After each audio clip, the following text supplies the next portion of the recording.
ଆଜି ଶୁଣିବା ଉପନ୍ୟାସ ପରଜା। ଔପନ୍ୟାସିକ ଗୋପୀନାଥ ମହାନ୍ତି। ଭାଗ 24।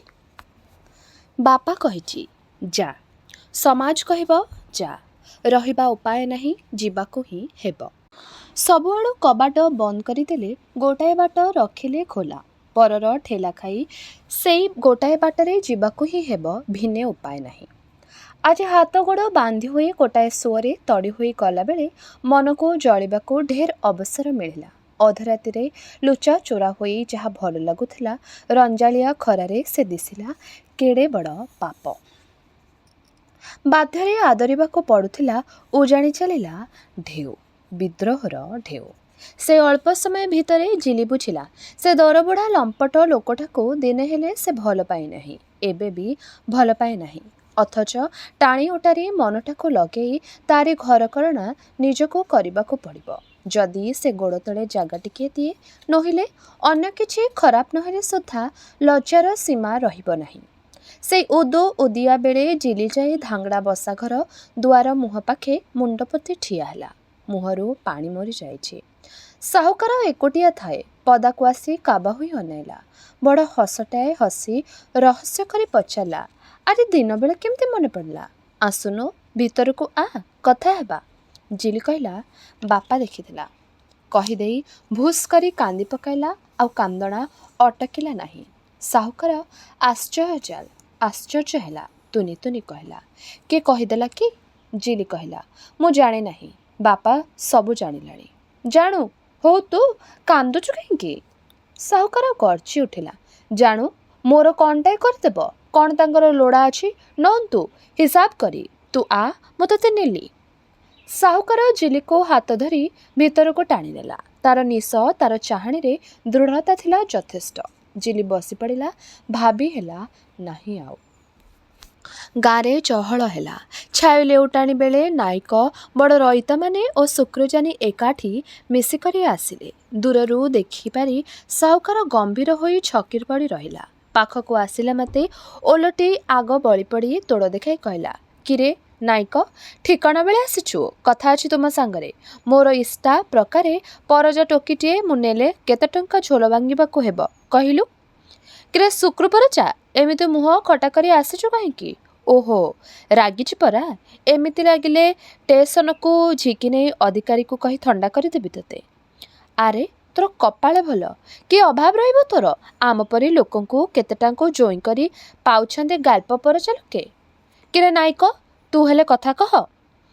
ତାର ଏପଟ ଏ ନିପଟ ନିର୍ଲଜ ପଣିଆରେ ଆସିଲା ଲୋକେ ବଡ଼ ଅପ୍ରସ୍ତୁତ ହୋଇଗଲେ।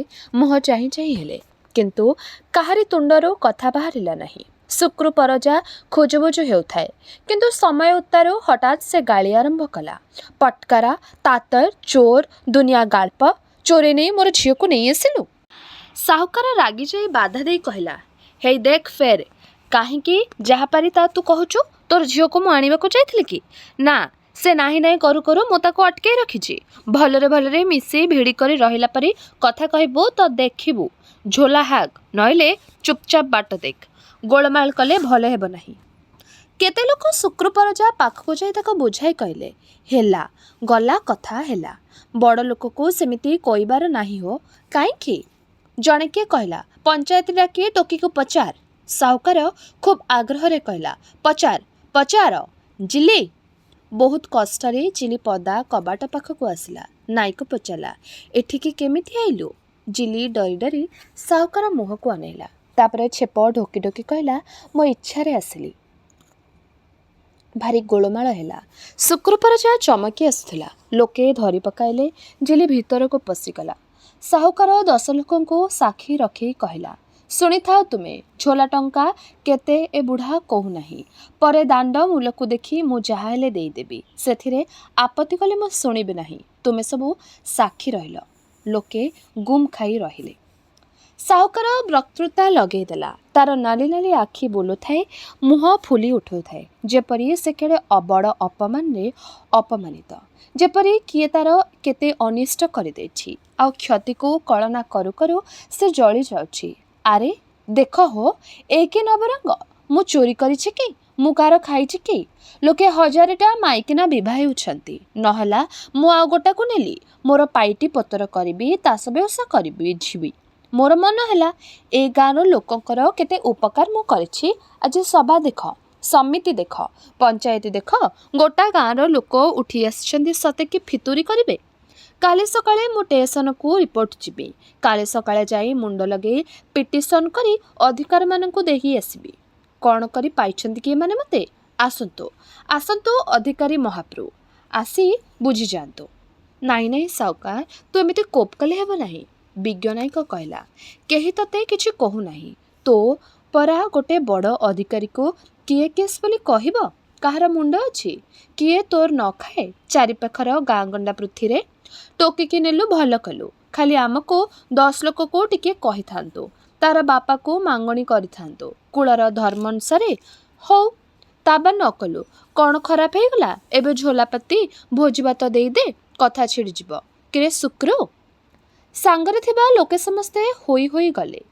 ଶୁକ୍ରୁ ପରଛା ଥକା ହୋଇ ବସି ରହିଲା। ତାର ଆପଣାର ସବୁଯାକ ରାଗ ପଥର ହୋଇ ଛେଚି ହେଲା ଆପଣା ଉପରେ। ସାହୁକାରର କଥାରେ ଭୟାଳୁ ଦେଶିଆ ରଇତଙ୍କ ଆଶଙ୍କା ଆସିଥାଏ। ଯେଉଁ ଆଶଙ୍କା ଜଙ୍ଗଲୀ ଲୋକଙ୍କର ଆସେ ଆପେ ଆପେ। ତାର ରୂପ ନାହିଁ କି ଆଭାସ ନାହିଁ, ଖାଲି ସେ ଗୋଟାଏ ଆଶଙ୍କା, ଯାହା ପାଇଁ ସେମାନେ ଗୋରୁ ଛେଳି ସମସ୍ତେ ଏକାଥରକେ ସାହୁକାର ତରଫକୁ ଓଲଟି ପଡ଼ିଲେ। ଅଧିକାରୀ, ପିଟିସନ୍, ରିପୋର୍ଟ ବାବଦ ଦାବତବାର, କିଏ ପାରେ ଏତେ ଗୋଳମାଳ? ମନ୍ତବ୍ୟ ହେଉଥାଏ, ହଁ ସତ କଥା। ଦେଖ, ଟୋକିର ନିଜର ଇଚ୍ଛା ଅଛି, କିଏ କ'ଣ କରିବ? ଧରମ ସାହୁକାର ନାକାରା କିଛି କହୁନାହିଁ। ଟୋକିର ଇଚ୍ଛା ବିରୁଦ୍ଧରେ ବାପର ଇଚ୍ଛା କେମିତି ରହିବ ଆମ ରଇତ କୂଳରେ? ଇତ୍ୟାଦି। ସାହୁକାର ସବୁ ଦେଖୁଥାଏ, ସବୁ କଥା ଶୁଣୁଥାଏ। ସମସ୍ତଙ୍କ ମୁହଁ ଚାହିଁ ଚାହିଁ ନିଜର ଆସନର ଦମ୍ଭ କଳୁଥାଏ। ଦେଖିଲା ଔଷଧ ଧରିଛି, ସବୁ ସୁଧୁରିଗଲା, ଆଉ ଭୟ ନାହିଁ। ଖୁବ୍ ଗୋଟାଏ ଦୟାର ହସ ହସି ସମସ୍ତଙ୍କୁ ସମ୍ଭାଷି ନେଲା ପରେ ଶଙ୍ଖଳିଲା ପରି କଥା ପଦେ ବଦଳେଇ ଆରମ୍ଭ କଲା। ଦେଖ, ତୁମ ଗାଁକୁ ଯେତେବେଳେ ମୁଁ ଆସିଥିଲି, କେବେ ଭାବିଥିଲି ତୁମର ବନ୍ଧୁ କୁଟୁମ୍ବ ହୋଇ ବାନ୍ଧି ହୋଇ ରହିବି ବୋଲି? ଭୂମି ବାଡ଼ କମେଇ ଖାଇବି, ଟଙ୍କା ଉଧାର ଦେବି, ତୁମର ବଡ଼ତି କରିବି, ମୋର ନିଜର ସୁବିଧା ହେବ। ଖାଲି ଏତିକି କରିବାକୁ ମୁଁ ଆସିଲି। ତୁମ ଗାଁକୁ ଦେଖି ମୋର ଶରଦା ବଳିଲା, ପୁଣି ଏବେ ତୁମର ବନ୍ଧୁବାନ୍ଧବ ହୋଇଗଲି। ଶୁଣ୍ଢି କିଏ, ପରଜା କିଏ? ମଣିଷ ତ ଗୋଟେ। ଏବେ କାହାକୁ ମାମୁଁ ଶ୍ୱଶୁର ଡାକିବି, କାହାକୁ ଡାକିବି ଭାଇ। କାଳ କାଳକୁ ତୁମର ବନ୍ଧୁ ଲୋକ ମୁଁ। ଏବେ ଭୋଜିଭାତକୁ ମୋତେ ଡାକିବ, ଧୁଙ୍ଗିଆ ଖଣ୍ଡେ ଫୁଙ୍କୁଥିଲେ ଯାଚିବ।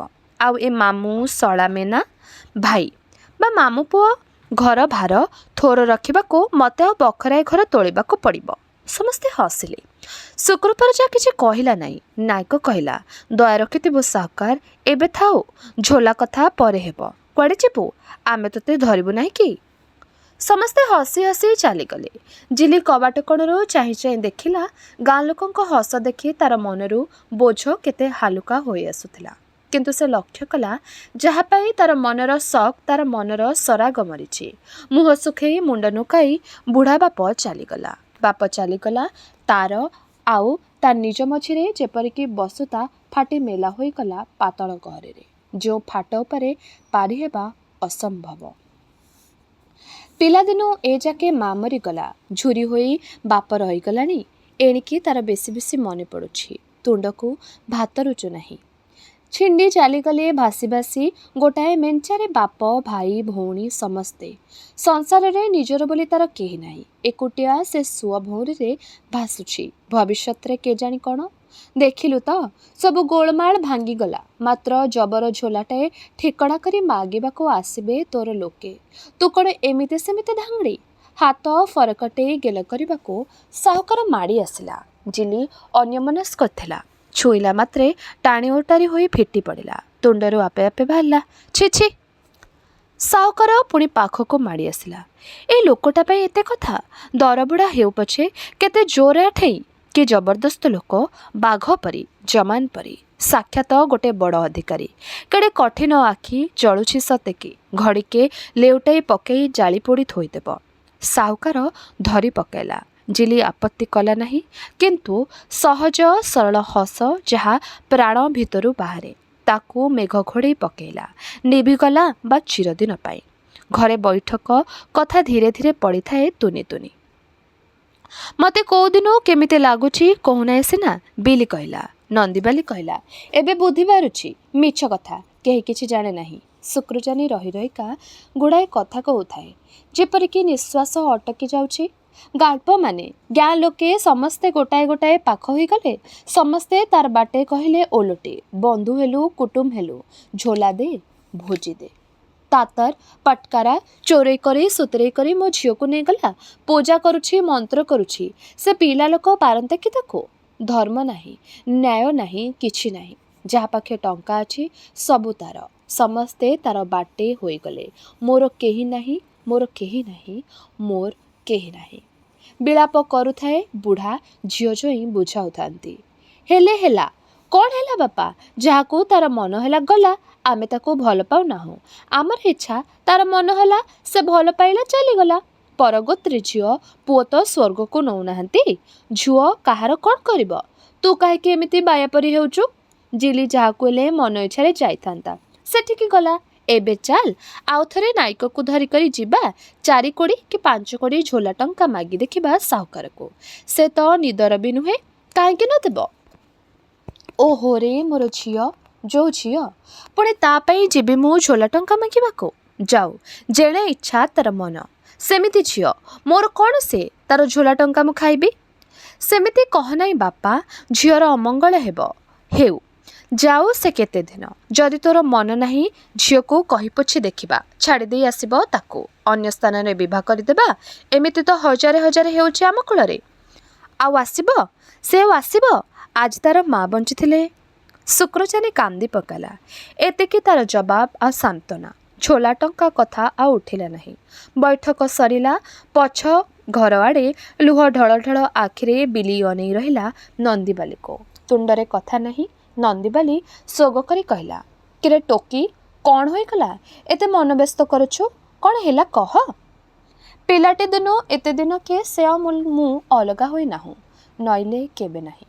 ଓଃ, ଏଇ କଥାକୁ? ଯେତେ ଭାଇ ସେତେ ଘର, ଯେତେ କନିଆ ସେତେ ବର। ସାହୁକାର ତାକୁ ଝିକି ନେଲା, ନଇଲେ ମୁଁ ନ ଆସିଥିଲେ ତାକୁ ଛାଡ଼ି ତତେ ନେଇ ଯାଇଥାନ୍ତା। ମୁଁ ଥିଲି ବୋଲି ସିନା। ନନ୍ଦିବାଲି ଛାତି ଫୁଲେଇ ହାତ ଭାଙ୍ଗି ଆପଣା ବଳ ଦେଖେଇ ହସିଲା। ହା ଦେ, ପୁଣି କାନ୍ଦ? ଆରେ ଟୋକି, ସାହୁକାର ହେଲା ତୋର ଭିଣେଇ, ମୋର ସଡ଼ୁ, ତୋ ବାପାର ଜୋଇଁ। ଏଥର ମଞ୍ଜି କିଣିବାକୁ, କି ବଳଦ ମଣି କିଣିବାକୁ, କି ଖଜା କିଣିବାକୁ ଆଉ କି ହରକତ? ପଦେ କହିଦେଲେ ସବୁ ମିଳିଯିବ, ଯାହା କହିବୁ ତା। ଆଉ ତା ବୋଲି ତାଠୁ ଖଜା ମିଠେଇ ଖାଇ ମୋତେ ଛାଡ଼ିଦେଇ ତା ସାଙ୍ଗେ ଲଟପଟ ହେଲେ ପୁଣି ତୋ ଭଉଣୀ ତୋ ଚୁଟି ଧରି ଖଡ଼ୁମୂଷ ଥୋଇଦେବ, ହୁସିଆର। ନନ୍ଦିବାଲି ବିଲିକୁ କେଞ୍ଚି କେଞ୍ଚି କୁତୁକୁତୁ କଲା। ଦୁହେଁ ହସି ପକାଇଲେ। ସେଇ ସଞ୍ଜରେ ଗାଁ ମଝିରେ ନିଆଁ ଜାଳି ବସି ଲୋକମାନେ ଦୁଃଖ ସୁଖ ହେଉଥାନ୍ତି। ସମାଲୋଚନା ହୁଏ। ନାୟକ, ବାରିକ, ବଡ଼ ରଇତମାନେ ଆଉ ଅନ୍ୟାନ୍ୟ ଲୋକେ। ଦିନଯାକର ହାଲଚାଲ ଗୋଟାଏ ସଂକ୍ଷିପ୍ତ ବିବରଣୀ ଦେଇ ନାୟକ ବୁଝେଇଲା। ତୁମେ ସବୁ ହୁଏତ ସାହୁକାରକୁ ଚିଡ଼ୁଥିବ ମନେ ମନେ। ସେଇଟା ତୁଣ୍ଡରେ କହିବା ଭଲ ହେବ ନାହିଁ। ସେ ହେଲା ବଡ଼ ଲୋକ, ଆମେ ହେଲୁ ସାନ ଲୋକ। ସେ ଅଧିକାରୀମାନଙ୍କ ସାଙ୍ଗରେ ବୁଲିବ, ଦେଶବାଟର ସବୁ କଥା ତାକୁ ଜଣା। ତା ସାଙ୍ଗେ କଜିଆ କଲେ ସବୁବେଳେ ଜିତିବ ସେ, ହାରିବା ଆମେ। ବଡ଼ ଲୋକ ଯାହା କରିବାର କରିବେ, ଆମେ ସାନ ଲୋକ ତୁଣ୍ଡ ଫିଟେଇ ପଦେ କହିଦେଲେ ସେଟା ଆମକୁ ଦୋଷ ଘଟିଯିବ। କୋଉ ବାଟେ ହେଲେ ଆଉ ଫିଟିବ ନାହିଁ। ଗୋଟେ ମସ୍ତର ଭଲ ହେଲା। ଏଣେ ତେଣେ ଗାଁ ଭିତରେ ବୁଲି ଏଠି ସେଠି ଗୋଳମାଳ କରିବା ଅପେକ୍ଷା ଗୋଟାଏ ଜାଗାରେ ମିଶିବିଡ଼ି କରି ସେ ରହିଲେ ଗାଁ ଲୋକଙ୍କର ଭଲ। ଆରେ ଯେତେ ଧାଙ୍ଗଡ଼ିକୁ ସେତେ ଧାଙ୍ଗଡ଼ା। ଧାଙ୍ଗଡ଼ି ଆପଣାର ଇଷ୍ଟା ପ୍ରକାରେ ଯାହାକୁ ହେଲେ ଯିବ। ସେଥିରେ ପଦା ଲୋକ ଗୁଲ ହେବାଟା ତିନିଫୁଲିଆ କଥା କି ନାହିଁ? ଆଉ ଏଥିରେ ଦୋଷ ବା କ'ଣ? କୋଉ ଦେଶର ଅଚିହ୍ନା ଅଧିକାରୀ ଚାକିରି କରି ଆସି 2 ଦିନ ପାଇଁ ରଖୁଣୀ ଲୋକ ରଖୁଛନ୍ତି। ଆଉ ଏ ତ ଦେଶର ଲୋକ, ପୁଣି ବିଭା ହେବାକୁ ନେଲା। ମୁଁ କହୁଛି ଏଇଟା କିଛି ଅସାର କଥା ନୁହେଁ। ପଇସା ଥିବା ବଡ଼ ବଡ଼ ଲୋକଙ୍କୁ ବନ୍ଧୁ ସମୁଦି କରି ପାଇବା ଭାଗ୍ୟର କଥା। ବୁଢ଼ା ବୁଝୁନାହିଁ। 2 ଦିନ ମନ ଦୁଃଖ ହେବ। ଯେତେ ହେଲା ପାଇଲା, ଜନ୍ମ କଲା ଝିଅ ତ। 2 ଦିନ ଗଲେ ବଳେ ବୁଝିଯିବ। ତାର ଝିଅ ତାକୁ ହେବ, ତାର ଜୋଇଁ ତାର ହେବ। ଶୁଣାଳି ସମସ୍ତେ ମୁଣ୍ଡ ହଲେଇଲେ। ଗାଁର ବଡ଼ ମୁଣ୍ଡିଆ ଯେଉଁ ନିଷ୍ପତ୍ତି ଦେବେ ତାଙ୍କର ତା। ସନିଆ ପରଜା କହିଲା, ମୁଁ ବି ଏଥର ସାହୁକାରକୁ କହିବି ଟଙ୍କା କେଇଟା କରଜ ଦଉ ବଳଦ ହଳେ କିଣିବି। ବାରିକ ବୁଢ଼ା କହିଲା, ସାହୁକାରନୀକୁ କହିବୁ ଚଞ୍ଚଳ ଋଣ ଦେବ। କିରେ ବାଗଲା, ତତେ ପରା ଲାଗିଥିଲା ସେ ଟୋକି। ଆରେ ଆମ କର୍ମକୁ ଦେଖ, ତାକୁ ଦେଖ, କି କଥା କହୁଛୁ ତୁ? ଗାଁ ଲୋକେ ବିରକ୍ତ ହେଲେ ନାହିଁ। ତାଙ୍କର କିଛି ଯାଏ ଆସେ ନାହିଁ। ଧାଙ୍ଗିଡ଼ି ବସା ଘରେ ଟୋକିମାନେ କଥାବାର୍ତ୍ତା ହେଲେ। ଦର ବୁଢ଼ାଟା ଘରେ ସନ୍ଧିଆଣି ଭାରିଜା ଅଛି, କେତେ ନାଇଁ କେତେ ପିଲା ଥିଲା, ଖାଲି ଯୋଉଠି ପାରି ସେଠି ଉଣ୍ଡୁଥିବ। ବୁଢ଼ା ହେଲେ କ'ଣ ହେଲା, ଭେଣ୍ଡିଆଠୁ ବଳେ। ଆଉ ଦେଖ ସେ ଟୋକିଟାକୁ, କେଡ଼େ ମୌନ ମୁହିଁଟିଏ। ଆରି ଭିତରେ ମନ ଗହୀରରେ ଈର୍ଷା, ପଦାକୁ ତୀବ୍ର ଥଟ୍ଟା ସମାଲୋଚନା। ଜିଲି ଯାଇଛି ଗାଁରେ ଗୋଟାଏ ଘଟଣା ଘଟିଛି। ନିଦ ମଳମଳ ଆଖି ରଗଡ଼ି ରଗଡ଼ି ଚୌକସ ହୋଇ କଥା ପକାଇବାକୁ। ସଞ୍ଜବେଳେ ଜିଲି ଧାଙ୍ଗଡ଼ା ବସା ଘରେ ଘରକରଣା ଆରମ୍ଭ କରିଦେଲା। କେହି କହିବା ଦରକାର ପଡ଼ିନାହିଁ। ଘର ଓଳେଇବା, ଜିନିଷପତ୍ର ଠିକଣା କରି ରଖିବା, ବିଛଣା ପାରିବା, ପରିବା କାଟିବା, ରୋଷେଇ ବସେଇବା। ଚୁଲି ମୁଣ୍ଡେ ବସି ଗୋଟାକୁ ଗୋଟା କାଠ ସେ ଭର୍ତ୍ତି କରିଦିଏ। ନିଆଁ ଜଳେ, ସେ ବସି ରହିଥାଏ, ଭାବେ କେତେଦିନ ଏ ଘରକରଣା, କି ସୁଖ ଏଥିରେ। ଆଜି ସେ ଦିନ ଦ୍ୱିପ୍ରହରରୁ ଆସିଛି। ସଦର ଦାଣ୍ଡେ ଦାଣ୍ଡେ ଆସିଛି। ଆଜି ଆଉ ଲୁଚକାଳି ଖେଳ ନାହିଁ। ଆଜି କବାଟରେ ଥିରି ଥିରି ଡାକ ନାହିଁ। ତା ଛାଏ ସେ ରୋଷେଇ ବସାଇଲା। ସାହୁକାର ଅନ୍ୟଠି ବସି ବସି ଗଞ୍ଜେଇ ଟାଣୁଥାଏ। ଆପଣା ବୁଦ୍ଧିରେ, ଆପଣା ବାହାବଳରେ ସବୁ ସେ ସୁବିଧା କରିନେଇଛି। କିନ୍ତୁ କେଡ଼େ ହରକତ କଥା, କେଡ଼େ ବଡ଼ ବିପଦଟା କଟିଗଲା। ଆଉ କେତେ ଗୋଳମାଳିଆ ଅଳିଆ ବୋଝଟାଏ ଲଦା ହେଲା ତା ମୁଣ୍ଡରେ। ଶୋଷି ଶୋଷି ଦମ୍ ଟାଣିଲା। ଆଜି ମନ ଭାରି ବିରକ୍ତ। କିନ୍ତୁ ବିରକ୍ତିଟା ପଦାକୁ ବାହାର କଲେ ଆହୁରି ଅଶାନ୍ତି ବଢ଼ିବ। ଟୋକିଟା କଜାଇ କରିବ, କନ୍ଦାକଟା କରିବ, ଯେଉଁ ଗୋଳମାଳ ଲାଗିବ କହିଲେ ନ ସରେ। ବାପରେ କି ବିପଦ! ପରଜା ଗଦପା ଦେଶିଆ ଲୋକ, ବନ୍ଧୁ କୁଟୁମ୍ବ ସମସ୍ତେ ଜମା ହୋଇ ଗୋଳମାଳ କରିଥାନ୍ତି। ଜବରଦସ୍ତି ଝିଅଟାକୁ ଛାଡ଼ିଦେଇ କହିଥାନ୍ତେ, ତତେ ଅଲବତ ନେବାକୁ ହବ। ୟାକୁ ଘରେ ରଖି ଆମେ ଆଉ କ'ଣ କରିବୁ? ଏବେ ଆମ ଝୋଲା ଦେଇଦେ, ଟୋକିକୁ ନେଇ ତୁ ଯାହା ତୋର କରିବାର ଇଚ୍ଛା କର। ଗାଳି, ଫୈଜତ, ମାଡ଼, ହଣା କଟା। ବାପରେ ବାପ! ଗଞ୍ଜେଇ ଧୂଆଁରେ ଆଗକୁ ପଛକୁ କେତେ କଥା ଭାବି ହୁଏ। ଏବେ ଉପାୟ? ଝୋଲା ଟଙ୍କା ଦେବାକୁ ପଡ଼ିବ। ଭୋଜିପାତି ପ୍ରାୟ 60-70 ଟଙ୍କା ଊଣା ଅଧିକେ। 70 ଟଙ୍କା? ନା, ଦେଖାଯାଉ, କିଛି ଦିନ ଚାଲୁ ତ ଏମିତି। ଏ ଗାଁରେ ରହିବାକୁ ବୋଧହୁଏ ଟୋକି ନାମଙ୍ଗ ହେବ। ଆପଣା ଗାଁକୁ ନେବାକୁ ଉପାୟ ନାହିଁ। ଏଠୁ 2 କୋଶ ଗଲେ କଦମଝୋଲା ଗାଁ। ସେଠି ଗୋଟାଏ ବଡ଼ ଖମାର ଅଛି। କନ୍ଧ ଗୋତି ରହୁଥିଲେ ସେଠି। ପୁଣି ସେଠି ବନ୍ଦୋବସ୍ତ ଦରକାର। 70 ଟଙ୍କା! ଓଃ! ରୋଷେଇ ସରିଲା। ଜିଲି ଡାକିଲା, ଖାଇବାକୁ ଆଣିବି କି? ଆଖି ବୁଝି କର୍ମକୁ ସେ ଆଦରି ନେଇଥିଲା। ରାତିଯାକ ଜିଲି ଶୁଆଇ ଦେଉନାହିଁ। ଆଦର ସନ୍ତୋଷ ଉତ୍ତାରୁ କାଠ ପରି ସେସବୁ ସହିଥିଲା। ଖାଲି ଅନୁନୟ ବିନୟ ଆଉ କାନ୍ଦଣା। ସାହୁକାର ଯେତେ ବୁଝାଇଛି, ଜିଲି ଖାଲି କାନ୍ଦିଛି। କାଲି ସକାଳୁ କେମିତି କାହାକୁ ମୁହଁ ଦେଖାଇବି ମୁଁ? ଗାଁର ଲୋକେ, ସାହି ପଡ଼ିଶା ସମସ୍ତେ ଏଠି ଚଳପ୍ରଚଳ। କ'ଣ କରିବି? କ'ଣ କରିବୁ କ'ଣ? ସେମାନେ କ'ଣ କରି ପକେଇବେ ତୋର ଯେ ଏମିତି ଡରି ମରୁଛୁ? ଆରେ ବଡ଼ ଆଶ୍ଚର୍ଯ୍ୟ କଥା। ବାସ୍ତବିକ ସାହୁକାରକୁ ବଡ଼ ଆଶ୍ଚର୍ଯ୍ୟ ଲାଗୁଥିଲା। ଯେଉଁ ପର୍ଯ୍ୟନ୍ତ ତୋଫାନ ଲାଗିଥିଲା ଚୁପ୍ ହୋଇଥିଲା ଏ। ଆଉ ଅଇଛା ଏତେ ଆର ମମତା। ପ୍ରଥମେ ଦିନ କେତେଟା ଉତ୍ତାରୁ ଆପେ ଆପେ, ରାତି ରାତି ଲୁଚି ଲୁଚି ଆସି କବାଟ ବାଡ଼େଇଛି। ଆଉ ବର୍ତ୍ତମାନ ସବୁ ନିଷ୍ପତ୍ତି ହେଲା ଉତ୍ତାରୁ ବାହାରିଲା ଭେ! କି ଆଲ୍ରା ହରକତ! ଆରେ ରହ, ଏତେ କାନ୍ଦୁଛୁ କାହିଁକି? କ'ଣ ହେଇଛି ତୋର? ସାହୁକାର ବଡ଼ ଧନ୍ଦାରେ ପଡ଼ିଲା। ମାଇକିନାଙ୍କର ଏପରି ଆଶ୍ଚର୍ଯ୍ୟ ବ୍ୟବହାର ସେ ଆଦୌ ବୁଝିପାରେ ନାହିଁ। ଯାହା ମଣିଷ ଯେତେବେଳେ ଭାବୁନଥିବ ହେବ ବୋଲି, ତାଙ୍କର ସେତେବେଳେ ସେଇଆ। ସେ ତ ଅଡ଼ୁଆରେ ପଶେ ନାହିଁ। ମଦ ଟୋପିଏ ପିଇ ଦେଇ ତଣ୍ଟିଟା ସଫା କରିନେଲା। ଜିଲିର କଇଁ ଉଠୁଥାଏ। ବାହାରେ ହାଲୁକା ମେଘ ଅସରାଏଟିଏ ପାଣିଚିଆ ଓଦା ମାଟି ଉପରେ ଛପର ଛପର ଛେଚି ଦେଉଛି। ପୋକ, ଜୁଳୁଜୁଳିଆ ପୋକ ବୁଢ଼ିଆଣୀ ଜାଲରେ ଲାଖି ରହି ହାକୁ ହାକୁ ହେଉଛନ୍ତି। ଧୀରେ ଧୀରେ ତାଙ୍କର ଝକମକି ବି କମି ଆସୁଛି। ଝିଟିପିଟିଟା ବୋବାଉଛି।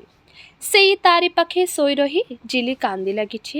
ଖାଲି ସେଁ ସେଁ, ଫଁ ଫଁ। କେଡ଼େ ବିରକ୍ତ ଲାଗେ ସେ କାମ ସରିଲେ। ମଣିଷ ଟିକିଏ ନିଶ୍ଚିନ୍ତ ହୋଇ ଶୁଅନ୍ତା ନା। ପୁଣି ମଦ, ପୁଣି ମଦ। ଦେଖ, ଏତେ ମନ ଦୁଃଖ କାହିଁକି? କୁକୁଡ଼ା ଡାକେ ବାହାରିଯିବା କଦମଝୋଲା ଗାଁକୁ। ସେଠି ମୋର ଗୋଟାଏ ଖମାର ଘର ଅଛି। ସେଠି ତୁ ରହିବୁ, ମୁଁ ରହିବି। तो गाँ लोक मन करदेवी पछे सेठिके केही जिबे नाही। नाही नाही पुणी नाही नाही कौन थिरे होई शोपड़ सकाळु जीवा सेठिके किछि डर नाही। दुहे शोपड़े। जिलीर सुखिला लुह गुड़ाक उपरे निशा राति आउ निदर शांति गुंडा गुंडा होई झड़ी पड़ा। आखि गुड़ाक आउ पोड़िला नहीं। सबुदिन आउ पासरा पासरी आ स्वप्न मन गहिरु उजाणी चिंता धीरे धीरे ऊपर को भासी उठिला। अंधार अंधार सेठी बाधा नहीं, गोलमाल नहीं। घौड़े देबाकू चाही देखा दुनियार कठोर घोटना नहीं। छपी छपी से आसिला गहिर मनर गहनरू स्वप्न धीरे धीरे। साहुकार आ करे घुंगुड़ी मारुछि आ घुड़ुर घुड़ुरु हेउछि। पाखरे शोइछि किंतु से नाही। साहुकार गला गाँ को से आसी नहीं आतो। धांगड़ा बसा टुंगी घर गला। आजिर दिनटा गला। केते दिन गला। घरे बाप भाई भौणी। गुहाଳରେ गाई हेंटाळुछि। पिढ़ा उपरु काउ रडुछि। अगणारे लुगा सिछुछि। बांफ उठुछि। चटाणरे बाप बसिछि। पिका टाणुछि। समस्ते हसुछन्ति। मुंडरे फूल मारी देई हांडी पाखे बसी बसी मांडिया सांगे जिली थटा लगेइछि। बाप हसुछि। टिक्रा मांडिया दुहे गोटाए लंगल काठर लुहापाଳ पेटुछन्ति। केते हस कथा पकाइछन्ति। अति साधारण नीतिदिनर कथा। किंतु से दृश्यर गोटाए पाखरु केतेबेले ऊपर मनर गोजिणा मुहा घटना चिरुडाए मुह देखै ठियाला। छाई खाली तार सबु थिला हजिला अतीतर चलंतरे चित्र उपरे। स्वप्न देखु देखु बिना कारण रे जिलीर आखि कणरे दरह सुखिला लुह टोपाए पुणी फुली उठिला गोलमाल होई जमा हेला गड़ी पड़िला। स स होई चित होई से शोइला। राति शेषरे पाख दूरर कुकुड़ा डाकिले। खाली झाई झाई भितरे धड़पड़ होई जिली उठी पड़िला। साहुकार को हलै देई व्याकुल होई डाकिला, हे हे हे ए जीवा परा। हाँ जांगुलु जांगुलु अंधार भितरे जड़े बुजुला पकई आउ जड़े बुजुला मिंगई धीरे धीरे चली गले। साहुकार पछे पछे जिली। असीण बास्ना और चेहरा और अनुभूति असीण। सफा निर्मल आकाशरू रूपा परी सरु सरु मेघ से परपरी हालुका। गछ बढ़ी सीधा ठिया होई रही बढ़िला लोक परी। तार मुंडरे रंग रंगर विन्यास देहरे रंग रंगर पोशाक आउ केड़े छन छनिया से। गछ बढ़ी खाद्यर अभाव नहीं। चेर कंदा कसी फल छाती उंच साबजा फसल मुंड परे थाली थाली खाद्यरी दोहलुछि धाड़ी धाड़ी। आकाशरू चित्र निगेड़ी आसी पातालर छोला पर्यंत। गोड़ तले आबुआ आबुआ पथर उपरे पाची आउ मनीष मंदा मंदा गोरु गोठ गोठ छेली घुसुरी कुकुड़ा मेंचे। गाँर बाट गोरु खोजरे कुदाकुदी खेतर हिड़ मनीष खोजरे चकटा चकटी एठी सेठी खंड खंड मुहुफेणा परी खिया सरिथिबा मका फल। एई आलचाक्रा अर्थात अलिया। असीणर परिचय असीण से बास्ना आउ चेहरा आउ अनुभूति बाया लगे मन पकई दिए के जानी केते अछिंडा अनुभूति। पवन रे स्वप्न भासे छबिरू फाळे फाळे अनुभूति रे बंधा। तेल चिक चिक फूल खोसा गभा पहाड़ परी उंच दपदप गोल गोल उसुम मुसुम जियंता कण दुईटा जार ना उच्छ्वास। बणनियाली बणमल्लीर तेजी रखा निशारे तार स्पर्श पशिजाए प्राण भितरे। सबुबेले सज भोक क्लांति नहीं। गोल गोल फल बोझे अँला गछ खाली पुरिला पुरिला हस हस ढल ढल मुह लदालदी। सरुलटारे बाहर छांच आगे आगे सरु सरु आंगुठी भितरे हलुथाए निआर फाळ फाळ हलिला हलिला तेज परी। गोटाकू गोटा आकांक्ष उड़ू उड़ू पक्षी छिंडी तले पड़ी जाए। पक्षी छिंडा आकांक्षार कूढ़ मन उपरे पक्षी लगा पिंपुड़ी परी। ए शांत असीणर तले तले जेउठी सरु मोट होइछि पत्र खंडा होइछि फूल होइछि पथर गुंडा सेठी भैरवर तुरी बाजे पहाड़ कंपेई किलिकिला छुटे सुंदरी अस्त्र धरे। ए असीणरे रक्त बुहे कादुओ आउ रक्त एकाठी मिसी जाए आउ छाई तले तले केते देवी ठाकुराणी आसंती रक्त चाटिबाकू चाकुलू चाकुलू चाकुलू। कालसी लागंती बेजुणी नाचंती छेली मेंढा मईसी कटंती पिच पिच रक्त कादुओ आउ रक्त मिसी जाए। कसरा दिसे दम दम बाजा बाजे पहाड़ चमकाए बाजा हांक मारे तुरी डाके।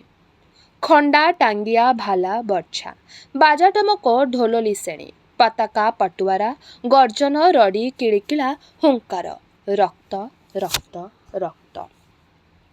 ଅସିଣ ସନ୍ଦେହ ଆଣେ ସୁନ୍ଦରୀ ଅସ୍ତ୍ର ଧରେ କଟାମୁଣ୍ଡ ଗଡ଼ାଗଡ଼ି କଟାଗଣ୍ଡି ଫଡ଼ାଫଡ଼ି ରକ୍ତ ରକ୍ତ ରକ୍ତ। କାହାର ଦିଗ୍ବିଜୟର ପ୍ରେତ ଆତ୍ମାଏ ଦୂର ଆକାଶରେ ହଜିଲା ଘଡ଼ଘଡ଼ିର ଫାଙ୍କା ପ୍ରତିଧ୍ୱନି ପରି ହଲେଇ ହଲେଇ ଥରେଇ ଥରେଇ ଚାଲିଯାଏ ଋଷି ପରି ଏ ବୁଢ଼ା ତୁନିତାନି ପାହାଡ଼ ଗୁଡ଼ାକ ଆଗରେ। ଏ ଦଶହରା ମାସରେ ପରା ସାମନ୍ତ ଗଡ଼ି ଆସିବେ ପାହାଡ଼ର ଖୋଲ ଖାଲ ଭିତରୁ ପଟୁଆର ମଡ଼େଇ ହତିଆର ସଜେଇ ଛୁଟି ଚାଲିବେ ଗିରିକନ୍ଦରରୁ ରାଜ୍ୟର ପ୍ରତିନିଧି ରାଜ୍ୟର ରାଜା ପାଖକୁ। ତୁନିତାନି ଥିରିଥାରି ଶାନ୍ତ ସବୁ ଆଜି। ଚାଷୀର ଖଳା ସେଠି ଧାନ ମାଣ୍ଡିଆ ଜୋଣା ସେଠି ଷଣ୍ଢ ପୋଷା ହେଉଛି ଗୋରୁ ବଢ଼ୁଛନ୍ତି ଗାରଡ଼ ପୋଷା ହେଉଛି ଛେଳି ବଢ଼ୁଛନ୍ତି। ତଥାପି ସେଠି ଏଡ଼େ ବଡ଼ ଅଚଳ ଶାନ୍ତି ଭିତରେ କେଉଁ ଖଣ୍ଡିଆ ଅତୀତର ଭୂତର କୋଳାହଳ ଆଉ ରକ୍ତ ରକ୍ତ ରକ୍ତ। ସେ ଖାଲି ଛେଳିର ପୋଢ଼ର ପାରୁଆର କୁକୁଡ଼ାର ଯାହାର ଅଟେଇ ଖାଇବାକୁ ଶକ୍ତି ନାହିଁ ଯେ ମୂକ ଯେ ପଶୁ ତାର ଆଉ କାହାରି ନୁହେଁ। ରଜା ଅଛି ଜଣେ ପ୍ରତିନିଧି ଅଛନ୍ତି ସେମାନେ ନାଇକ ବାରିକ କନ୍ଧ ସାଉଁତା ବଡ଼ ରଇତ ସେମାନେ ହଳ ଲେଖା ଦେଇଛନ୍ତି ସେମାନେ ଶିସ୍ତୁ ଦିଅନ୍ତି ନିଙ୍ଗାମନ ଅର୍ଥାତ୍ ରାଜଘର ଅମିନ ପଠେଇ ଦେଇଛି ଖଣ୍ଡେ ଖଣ୍ଡେ ଚିରାଲ ବା ଛିଣ୍ଡାକନା ସେଇଆକୁ ଝଣ୍ଡା ବନେଇ ନେଇ ପ୍ରତିନିଧି ଦଶହରା ପଟୁଆରକୁ ଚାଲିବେ।